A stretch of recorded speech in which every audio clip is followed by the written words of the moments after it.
देखिए, हमारे जीवन में गुरु का बहुत उच्च स्थान है। हम लोग ये कहते हैं ब्रह्मा विष्णु महेश से भी ऊंचा गुरु का स्थान। गुरु का स्थान ब्रह्मा विष्णु महेश से भी ऊंचा है। वे लोग बड़े भाग्यशाली हैं जिन्हें गुरु की शरण मिली। वे लोग बड़े भाग्यशाली हैं जो गुरु की सन्निधि पाते हैं। दुनिया में बहुत सारे अभागे लोग ऐसे रह गए जिनको गुरु का आलंबन ही नहीं मिला। न तो गुरु मिले और कई को गुरु मिले भी तो वो गुरु को पहचान नहीं पाए, अपने अभिमान में फूले रहे।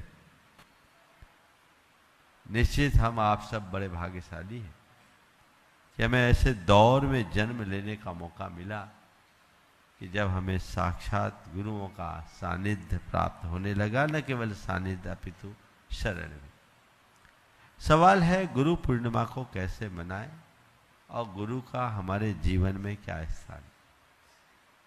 गुरु पूर्णिमा हमारे लिए साल का एक दिन है जो गुरु के लिए समर्पित दिन।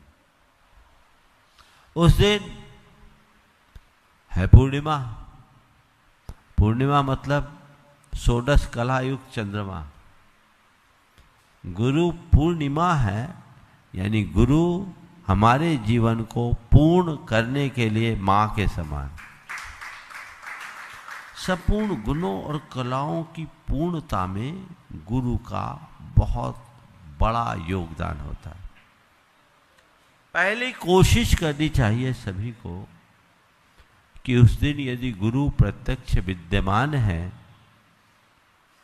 तो उनके चरणों में जाकर अपनी कृतज्ञतापूर्ण वंदना अर्पित करें, उनका आशीर्वाद ले, उनका हस्तावलंबन ले।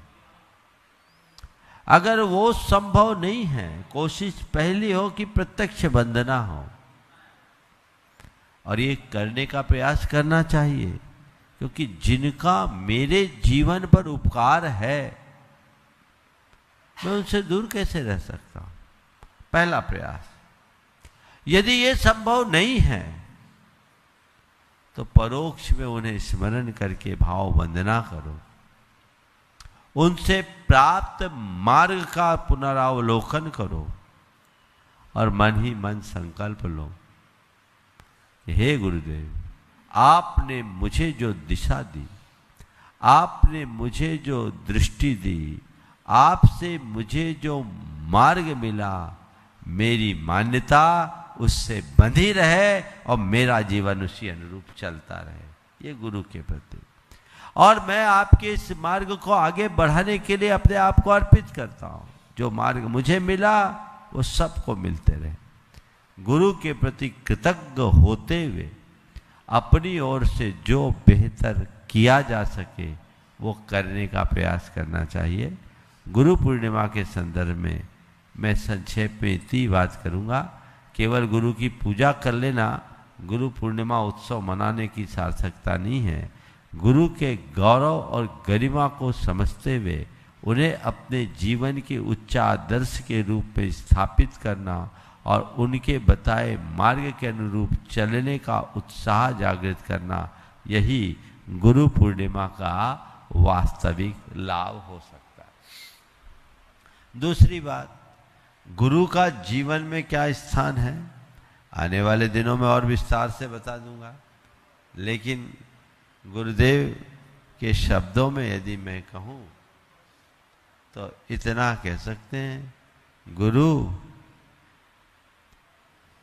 सामने की वायु सम, गुरु पीछे की वायु सम हमें चलाते। गुरु मार्ग में पीछे की वायु सम हमें चलाते।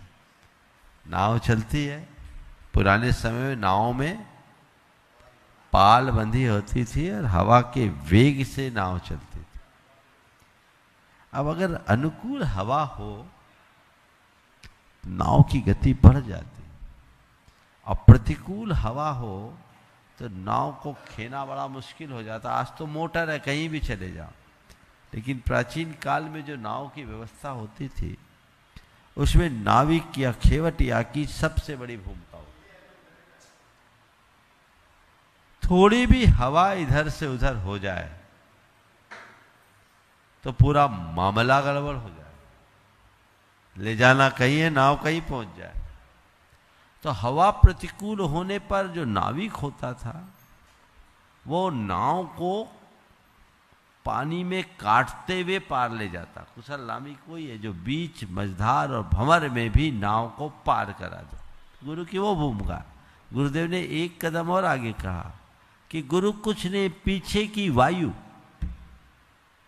अपने आप अनुकूल वायु आ रही तो मेहनत करने की जरूरत नहीं, फिर नाव अपने आप चलती, चलाना नहीं पड़ती।